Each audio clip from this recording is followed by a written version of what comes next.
Mesh அப்படின்னு சொல்லக்கூடிய வலை ஹெர்னியாவில் காமனாக யூஸ் பண்ணுறோம். இந்த மெஷ்ஷோட காம்ப்ளிகேஷன்ஸ் என்ன வாங்க இதில் பார்க்கலாம். Hi, I am doctor Krishnakumar, consultant laparoscopic surgeon, Prema hospital, Kaniyur, Coimbatore. இந்த மெஷ்ன்னு சொல்லக்கூடிய வலை வந்து நமக்கு ஒரு மஸ்கிட்டோ நெட்டு மாதிரி இருக்கும். இது நம்ம ஹெர்னியாவில் யூஸ் பண்ணுறோம். இந்த மெஷ் வந்து உங்களுக்கு நிறைய டைப்ஸ் இருக்குது. Light weighted meshes, heavy weighted meshes, medium weighted meshes, simple meshes, composite meshes, அதாவது அப்சார்பபிள், நான் அப்சார்பபிள். இது எல்லாமே வந்து பாலிப்ரோபிலின் அப்படின்னு சொல்லக்கூடிய மெட்டீரியலில் செய்யக்கூடிய மெஷஸ். சில இதில் அனட்டாமிக்கல் மெஷஸ், 3D மெஷஸ்ன்னு சொல்லுவோம். இந்த மாதிரி மெஷஸ் வந்து நிறைய டைப்ஸ் இருக்குது. இந்த மெஷ் நமக்கு வைக்கிறப்போ திஸ் இஸ் அ ஃபாரின் பாடி, இது ஒரு இனர்ட் மெட்டீரியல்.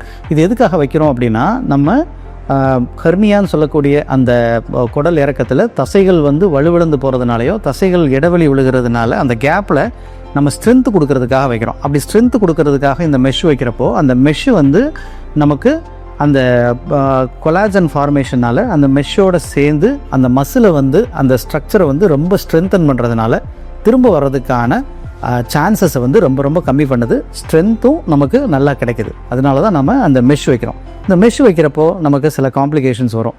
பர்டிகுலராக இந்த ஒன் ட்ரெட்டட் காம்ப்ளிகேஷன் நம்ம சொல்கிறது வந்து இன்ஃபெக்ஷன். பர்டிகுலராக டயபெட்டிக் பேஷண்ட்ஸு, இந்த மாதிரி இருக்கிறவங்களுக்கு, இம்யூனிட்டி ரொம்ப லோவாக இருக்கிறவங்களுக்கு இந்த இன்ஃபெக்ஷன் அப்படிங்கிறது வந்துச்சு அப்படின்னா அது ஒரு ட்ரெட்டட் காம்ப்ளிகேஷன் சொல்லுவோம். பெயின் இருந்துகிட்டே இருக்கும், அதிலேருந்து டிஸ்சார்ஜ் வந்துகிட்டே இருக்கும், ஊண்டிலேருந்து ஃபீவர் ஸ்பைக்ஸ் இருந்துகிட்டே இருக்கும். இந்த மாதிரிலாம் இருந்தது அப்படின்னா மெஷ் வந்து ரிஜெக்ட் ஆகிடுச்சு, மெஷ் வந்து இன்ஃபெக்ட் ஆகிடுச்சு அப்படின்னு சொல்லுவோம். So mesh infection.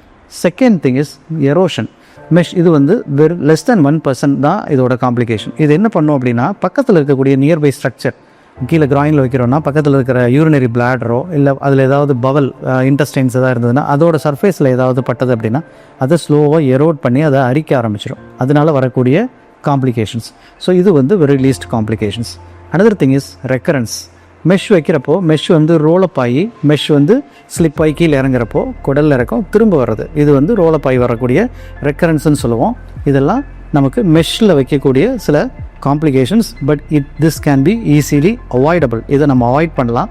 பட் ரொம்ப ரேர் சிச்சுவேஷன்ஸில் மெஷ் இன்ஃபெக்ஷன் வந்தது அப்படின்னா நம்ம அந்த மெஷ்ஷை ரிமூவ் பண்ணிட்டு தான் நம்ம அதை கரெக்ட் பண்ண முடியும். தேங்க்யூ.